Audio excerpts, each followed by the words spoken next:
Olá, como está? Como foi a sua semana? Nós estamos juntos mais uma vez para estudar a Bíblia e a Palavra de Deus. Eu quero te convidar para uma palavra de oração.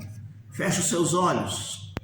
Querido Deus e amado Pai, orienta-nos no estudo da Tua Palavra, que sejamos enriquecidos com os detalhes deste livro da Tua Palavra Santa. É a oração que nós fazemos no nome de Jesus. Amém.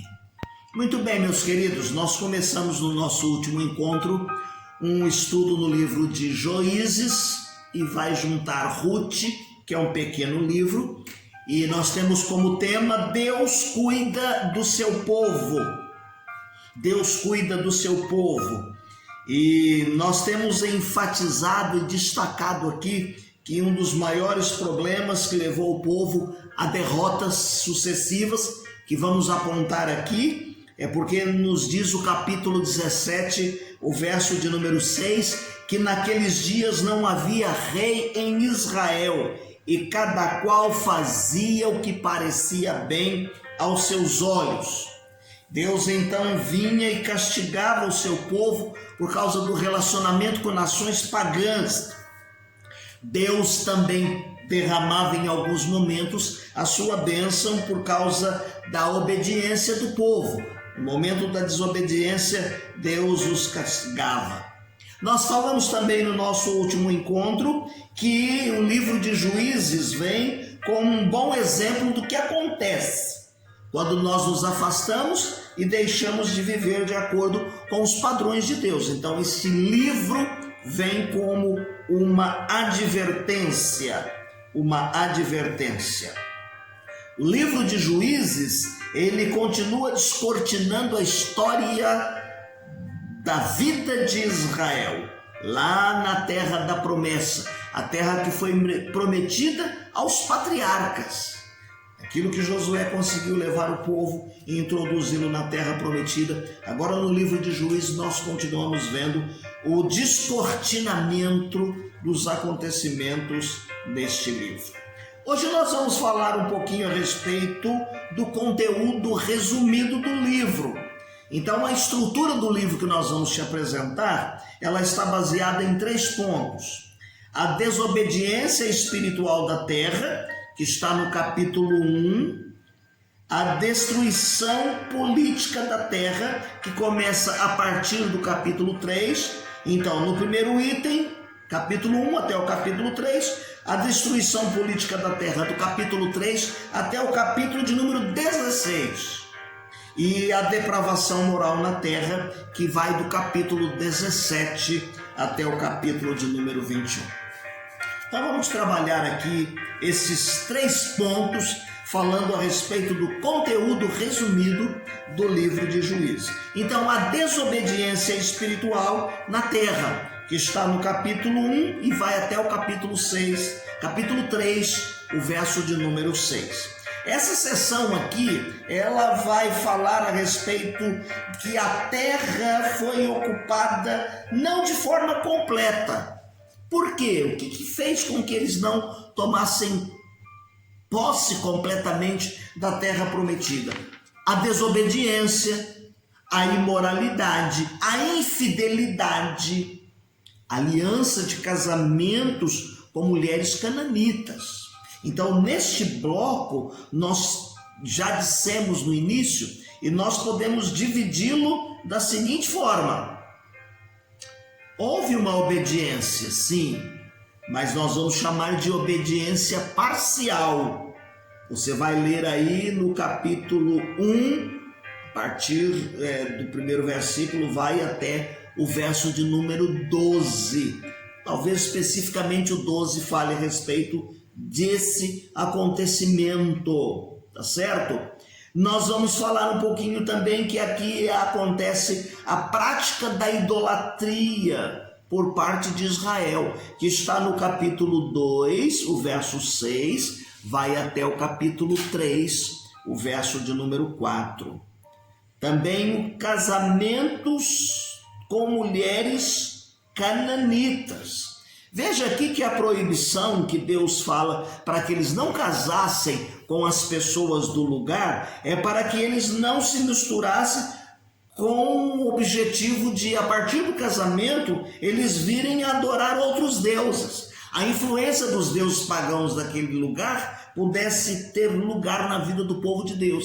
E isso aconteceu realmente.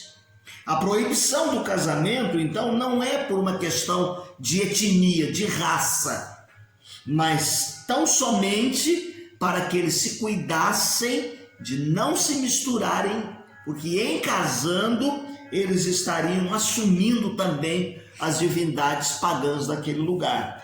Isso está específico no capítulo 3, o verso de número 5 e 6.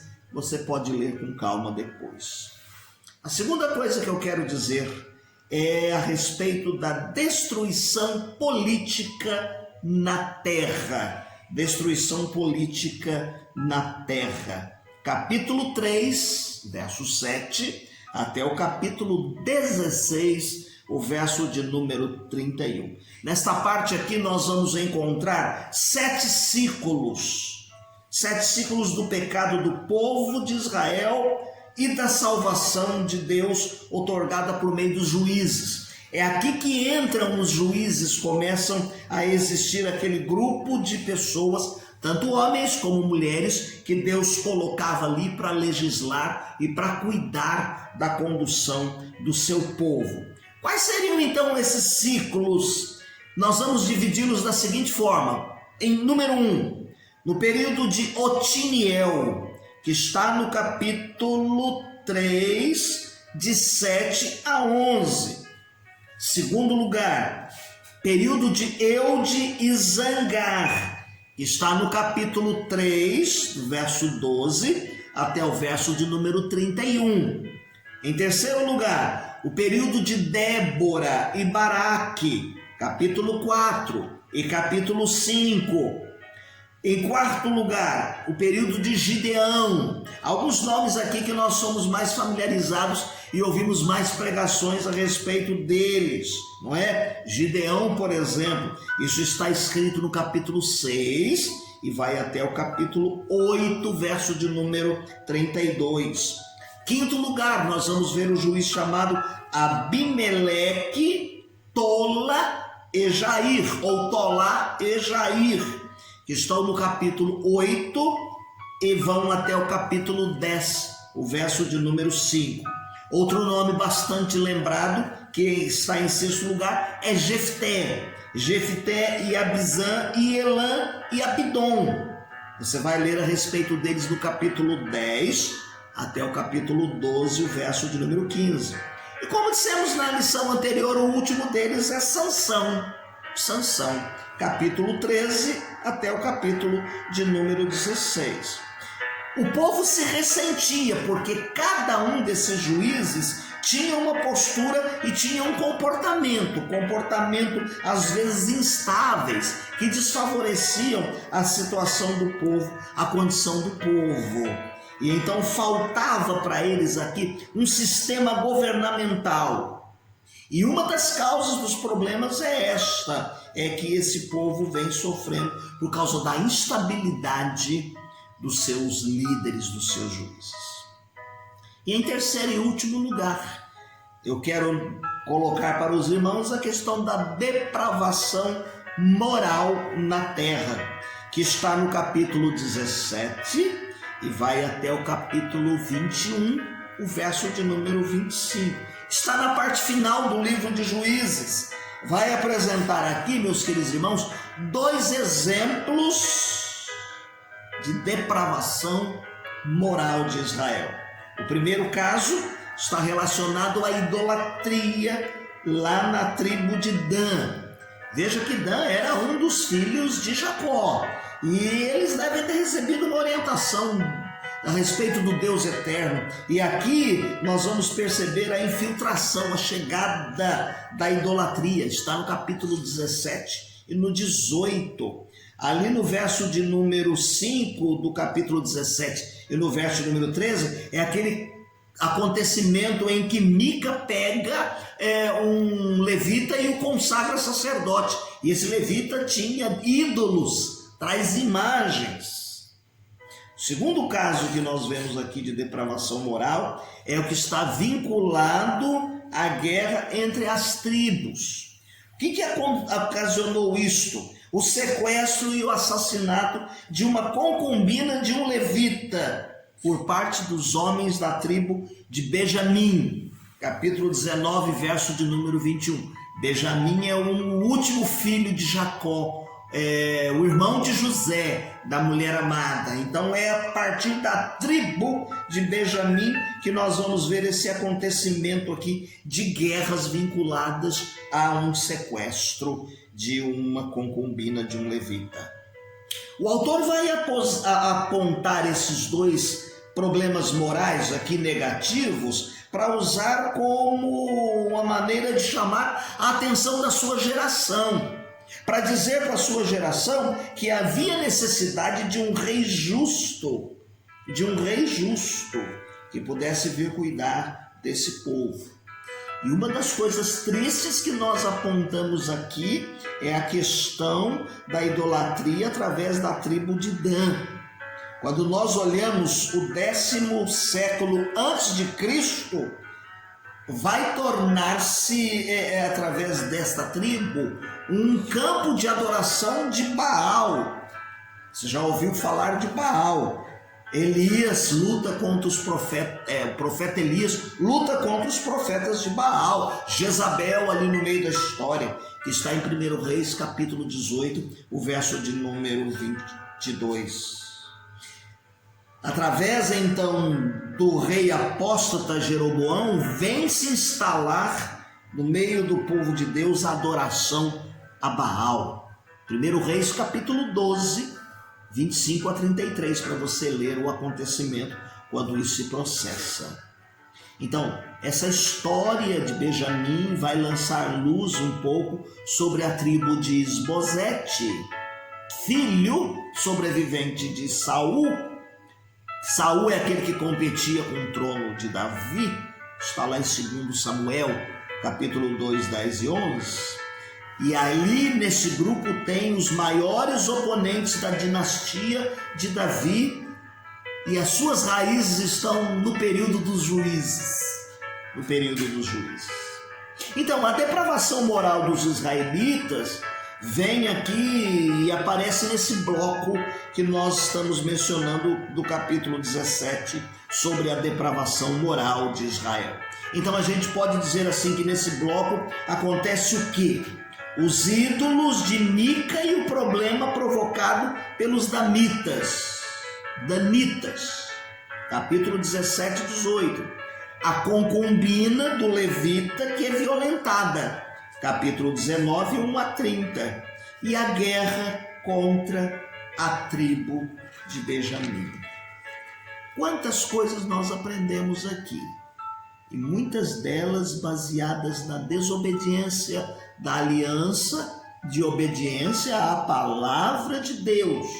Então o livro de Juízes vem nos mostrar este perigo, mas também vem enfatizar e mostrar ao povo de Israel e a nós que Deus vem e se estabelece.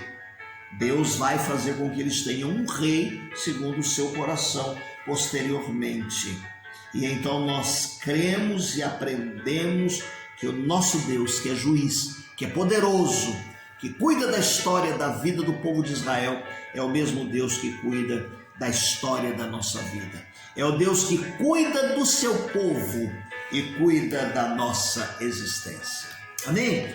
Hoje nós ficamos por aqui. No nosso próximo encontro nós vamos falar um pouquinho a respeito do livro de Ruth, que é um livro pequenininho, e no final nós faremos a aplicação dos dois livros para a igreja hoje.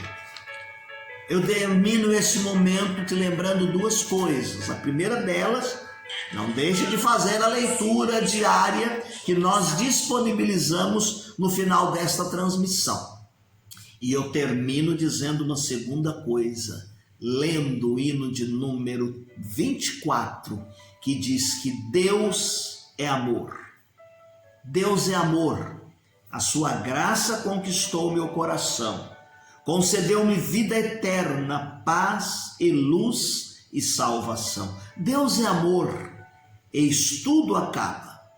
Neste mundo de amargor, só perturba inabalável seu infinito e eterno amor. Só perdura inabalável seu infinito e eterno amor. Deus é amor, pois cuida sempre do seu filho bom e fiel. Ele inspira, guia e livra, como ao povo de Israel.